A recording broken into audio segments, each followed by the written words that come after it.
안녕하십니까.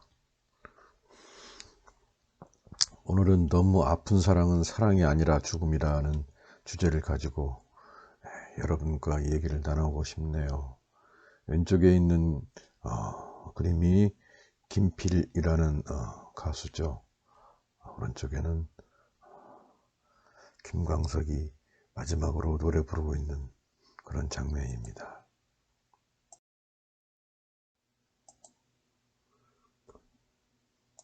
자, 먼저 가사를 지으신 김근 시인의 가사를 보면서 노래를 들어보겠습니다. 처음으로 작곡가인 김광석의 노래를 듣고 그 다음으로 이 노래를 커버한 김필의 노래를 들은 다음에 이 두 가수의 노래가 어떤 느낌을 주는지 한번 생각을 해 보십시오. 지적재산권 문제 때문에 다 들리지 못해 드림을 양해 바랍니다. 유튜브에 있으니 끝까지 한번 들어보시고 여러분의 느낌을 가져보시기 바랍니다. 자, 제가 지금 들려드리는 김광석의 노래는 김광석이 죽기 7시간 전에 했던 공연에서 그 공연 실황을 녹음한 것을 유튜브에서 들려드리는 겁니다.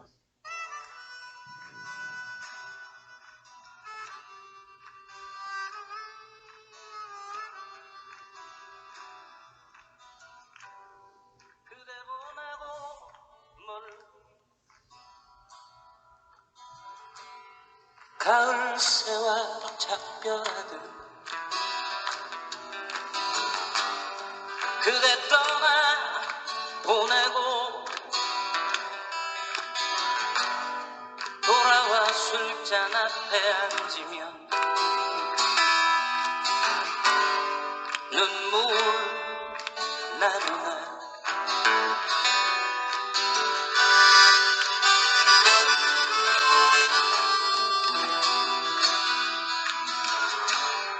그대 보내고 아주 지는 별빛 바라볼 때 눈에 흘러내리는 못다한 말들 그 아픈 사랑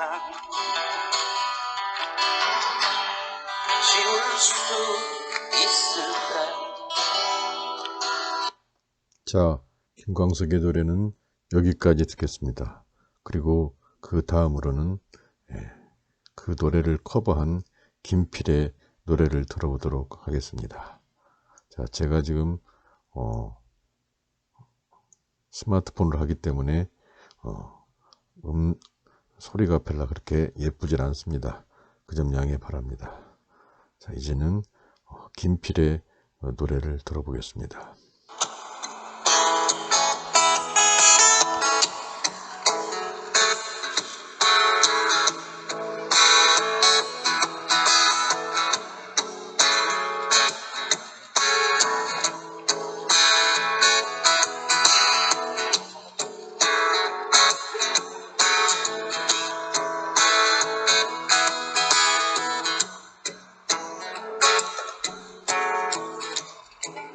그대 보내고 멀리 가을 새와 작별하듯 그대 떠나보내고 돌아와 술잔 앞에 앉으면 눈물 나누나 그대 보내고 아주 지는 별빛 바라볼 때 눈에 흘러내리는 못다한 말들 그 아픈 사랑 지울 수 있을까. 자, 여기까지만 듣겠습니다.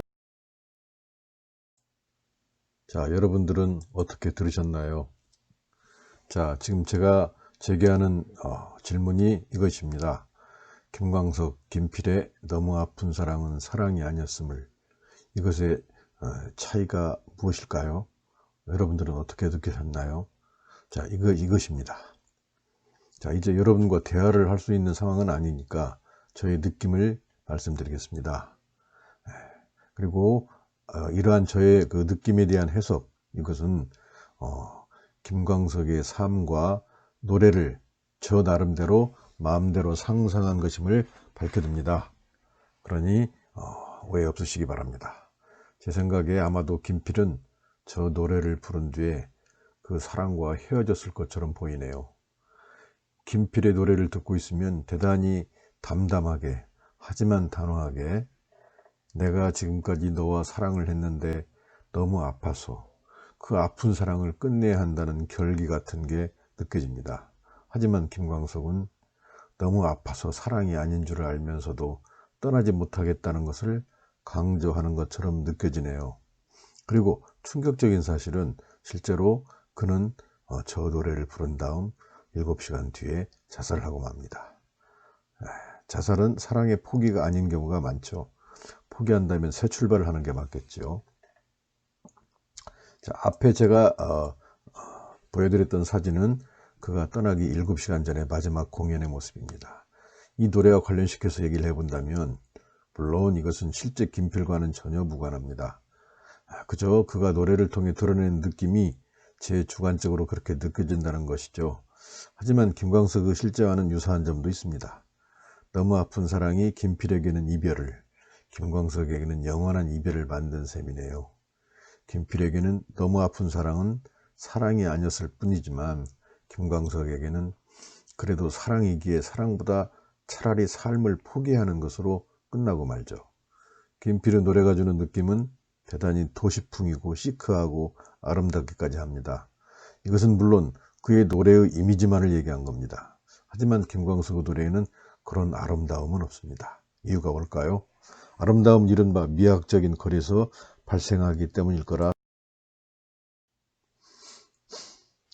자, 김광석의 노래에서 아름다움을 느낄 여유나 거리가 없습니다. 김광석의 노래를 들으면 아름다움이 아니라 아픔이, 그것도 절절한 아픔이 느껴집니다. 그래서 김필의 노래가 끝나면 슬프지만 낭만적인 기분이 들지만 김광석의 노래를 듣고 나면 듣는 사람도 그 감정에 빠져 자신의 감정이 한없이 나락으로 빠지고 자신도 모르게 눈물이 주르르 흘러내립니다. 하지만 이런 절절함이 우리를 김광석의 세계에 빠져들게 하고 마음이 힘들 때 김필보다는 김광석에게서 더 위로를 받는지도 모릅니다. 슬픔은 슬픔으로 치유되기 때문이겠죠. 이 두 가수들을 통해 저는 다시 제가 처음에 제기했던 주제로 들어가 보고자 합니다. 너무 아픈 사랑. 그것은 아마도 누군가를 너무 힘들게 하는 사랑일 것입니다. 힘들어도 너무 힘들어서 그것을 무릅쓰고 이어나가는 사람의 마음에는 천국은 없고 지옥만 이어지겠죠. 적어도 김광석이 죽기 전까지는 그는 지옥 속에서 살았을 것으로 추정됩니다. 김광석이 정말 자살했는지 아니면 그의 아내가 어떤 식으로든 김광석의 죽음에 관여했는지에 대해서는 지금도 알 길이 없습니다. 김광석의 죽음에 그의 아내가 개입되었다고 본 이상호 기자가 너무도 이상한 김광석의 죽음, 그의 딸의 죽음 등을 밝혀보고자 다큐 영화까지 만들어서 밝혀보기 위해 노력을 했습니다. 하지만 김광석 아내인 서예순에게 고발당해서 국민참여재판이 열렸고 엄청난 손해배상금, 아마 1억을 물어줬다고 그러죠.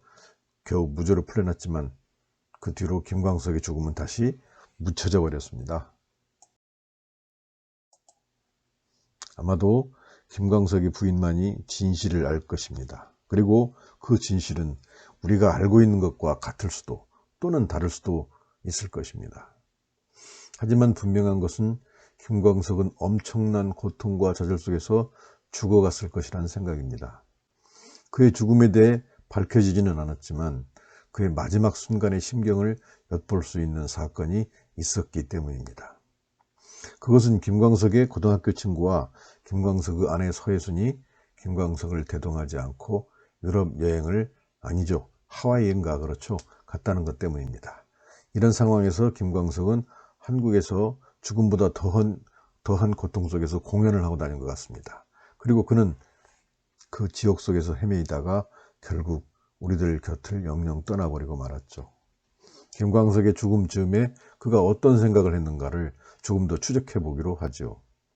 자, 다음에 이어지는 내용은 서울신문 2017년도 9월 28일자 기사 내용을 부분 발췌한 것입니다. 가수 고 김광석의 부인 서혜순 씨가 2008년도 하와이의 내연남과 함께 법인회사를 설립한 뒤 2013년까지 머무른 행적이 드러났다. 27일 디스패치 보도에 따르면 서혜순은 2008년 1월 하와이로 가서 2월 24일 자신을 대표로 한 회사 해성 코퍼레이션을 세우고 스피드마트를 인수했다. 2007년 12월 23일 딸 서현양이 죽고 한 달도 안 돼 하와이로 떠난 것이다. 대표 이름은 서혜순, 이사는 이 누구누구로 했다. 디스패치 회사 이름이 서혜순의 해자와 내연남으로 지목된 남성의 성자를 따서 만든 것이라고 추측했다. 서혜순은 와이키키 해변의 고급 아파트에 거주하며 2013년 사업을 접고 2015년 법인을 해산했다. 해성 코퍼레이션의 이사이자 서혜순의 내연남으로 지목된 이 씨는 김광석의 고교 동창으로 알려져 있다. 1995년 11월 김광석의 뉴욕 공연 당시 서혜순과 이 씨는 돌연 사라졌고 공연 직전에 돌아왔다. 이는 김광석의 일기에도 적혀있다. 그로부터 40여일 뒤인 1996년 1월 6일 김광석은 세상을 떠났다. 서혜순은 남편 김광석의 저작권 수입으로만 2015년부터 2017년까지 2억 5천만 원을 챙겼다. 다음 달 디스패치는 서혜순이 김광석이 살아있을 때 내연 관계였던 이 씨와 미 법원 공식 자료에 남편으로 기록되어 있다고 추가로 보도했다. 여기까지가 서울신문의 기사 내용입니다. 자, 이런 정황으로 볼 때 김광석이 저 노래를 부를 당시 김광석은 아내의 노골적인 불륜으로 인해 온통 상처를 입고 있었을 것입니다. 그의 죽음의 진실은 아직도 분명치 않지만 분명한 것은 저 노래를 부르는 그의 마음속에는 아내의 불륜에 대한 원망이 짙게 담겼을 것이라는 것입니다. 그리고 설령 아내가 직접적 관련은 없다 하더라도 저토록 섬세한 영혼에게 삶이 가능하지는 않았을 것입니다. 저는 김광석과 서혜순의 만남과 결혼 생활 등에 대해 뉴스에 알려진 것 이상으로 아는 바가 없습니다. 하지만 김광석 아내는 불륜을 저질렀을 뿐만 아니라 그것이 그에게 엄청난 상처를 줘서 그의 평정심이 상당히 깨졌을 것이라는 추측을 가능케 합니다. 2020년도 2월 21일 스포츠조선에 소개된 권인아의 증언에 따르면 김광석이 죽기 2달쯤 전에 평소 행동이란 다르게 거칠어서 뭐라 야단까지 쳤다고 합니다. 아내의 불륜이 김광석의 마음을 황폐하게 만들었을 가능성을 엿볼 수 있게 하는 대목이죠. 물론 이런 사실들은 김광석이 죽고 나서 밝혀졌기 때문에 김광석이 당시 노래할 때 어떤 심정이었을지 지금에야 유추가 가능합니다. 당시 신문들의 논조는 김광석의 죽음을 아내와 연결시키는 것이 전혀 없었습니다. 그의 죽음에 대한 가장 일반적인 논조가 천재가 음악에 대한 천재성과 영감을 모두 써버리고 더 이상 보여줄 게 없다는 좌절감에 자살했을 거란 추측이 가장 많았습니다. 하지만 이제 김광석의 죽음이 아내의 불륜과 어떤 식으로든 관련이 있다는 것은 거의 분명한 것 같습니다. 게다가 김광석은 알지 못한 채 죽었지만 서혜순은 김광석과 만나기 전 이혼 경력이 있었고 영아 살해를 했다는 주장도 있습니다. 이거는 2017년도 9월 21일자 서울신문에서 보도된 내용입니다. 이런 정황을 종합해보면 김광석은 정말로 상대를 잘못 고른 것 같네요. 이상호 감독이 공개한 김광석의 일기에는 서혜순 미국서 이틀 밤 낯선 남자와 술 마셨다는 내용이 있었고, 이규현의 스포트라이트에서 김광석의 친구는 김광석과의 마지막 대화에서 김광석이 내가 버는 돈 모두를 거의 다 처가에서 가져가고 있어 라고 말했다고 합니다. 이런 상태에서 불륜까지 저지른 아내에게 제대로 반박조차 하지 못하고 상황의 주도권을 아내가 쥐고 있었던 것 같네요. 일반적인 경우라면 남녀 불문하고 상대에게 폭력을 가하거나 징치를 하는 게 일반적일 텐데 스스로 목숨을 끊었으니 말입니다. 그래서 설령 그의 죽음이 법적으로 자살이었을지라도 김광석의 죽음에 아내의 불륜이 깊게 관련되었고, 그러면서도 대단히 적반하장적인 태도를 취한 것이 그를 죽음에 이를 정도 절망감에 빠지게 했을 가능성은 충분한 것 같습니다.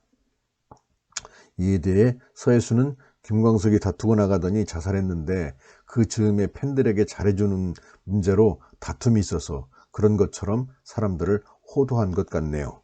더 중요한 자신의 불륜을 감추기 위해서 말이죠. 그래서 나중에 JTBC에서 손석희 앵커와 인터뷰하는 게 전파를 탔을 때 김광석을 사랑하는 많은 국민들에게 엄청난 좌절감과 분노를 일으킨 것을 지금도 저는 생생하게 기억하고 있고 많은 사람들이 얘기하고 있습니다. 이런 일련의 사실들과 주장들을 종합해보면 김광석의 결혼 생활은 대단히 불행했으며 그러한 불행이 결국 파국까지 몰고 갔다는 결론을 내릴 수가 있겠습니다. 자, 오늘 이 동영상을 만든 목적은 김광석의 노래에서 출발해서 결국 고통만 주는 사랑은 사랑이 아니니 그 함정에 빠져나오려면 자기 사랑의 대상과 거리를 갖고 냉정하게 객관적으로 보는 눈을 길러야 한다는 것이고, 그래야만 그 사랑이 비록 깨졌을지라도 서로 삶이 계속 이어질 수 있을 것이라는 것을 말하고 싶었습니다. 그런데 이상하게 김광석의 죽음에 대한 얘기를 너무 많이 한 것 같습니다. 하지만 김광석의 죽음을 다룬 의도는 김광석에게 너무 아픈 사랑이 그를 죽음으로 몰고 갔다는 그러한 것을 말하고 싶었기 때문입니다. 수년 전에 어떤 여론조사에서 김광석이 남녀노소를 통틀어서 가장 사랑하는 가수로 선정된 적이 있습니다. 김광석은 일찍 갔지만 김광석이 1964년생인데 32살에 죽었습니다. 삶에 대한 통찰이 놀랍고 뛰어났다는 생각을 참 많이 합니다. 특히 30 즈음에 어느 60대 부부의 이야기 이런 등을 보면은 그런 것이 잘 드러납니다. 그리고 그의 노래는 대부분 슬픔으로 가득 차 있습니다. 특히 너무 아픈 사랑은 이라는 노래가 참으로 많이 슬픕니다. 저는 개인적으로 이 노래를 그의 대표작이라고 생각합니다. 그의 죽음을 떠올리는 이 노래를 통해 그는 자신의 운명을 상징적으로 표현하고 있다는 생각이 듭니다. 그리고 이 노래는 실제로 그의 죽음과 삶을 가장 잘 표현하는 운명적인 마스터피스가 되어버렸습니다. 그래서 김광석은 이 노래를 통해 아픔을 치유하는 힐링의 전도사로 자리매김되었고, 결국 자신의 고통과 죽음과 맞바꾸는 불행한 예술가적 삶을 구현했지만 그의 소박한 시민적인 사랑은 파국으로 끝나고 말았다는 점이 우리의 마음을 너무 아프게 하네요. 여러분, 너무 아픈 사랑을 하고 있다면 냉정하게 결단하고 과감히 그 대상으로부터 벗어나는 용기를 가져야 한다는 점을 말하고 싶네요. 자신에게 끝없이 상처를 입히는 사랑은 사랑이 아니라 독약입니다. 그리고 그런 상태가 지속되면 다른 사람에게 자신의 마음을 옮길 수조차 없이 스스로 파멸시켜갑니다. 그리고 그런 시간들이 길어지면 삶이 황폐해지고 새로운 사랑이 들어올 공간이 없어지겠죠. 인생은 한 번뿐인데 여러분은 그처럼 고통스럽게 자신에게 상처를 주는 사랑보다는 어려워도 서로가 서로를 보듬고 어려움을 헤쳐나가는 아름다운 사랑을 한번 꽃피우시기 바랍니다. 다음번에는 김광석 노래와 그가 추구한 삶이 어떤 것인지 그의 노래를 통해서 한번 정리해 보고 싶습니다. 이상으로 오늘 동영상은 여기서 마칩니다. 감사합니다.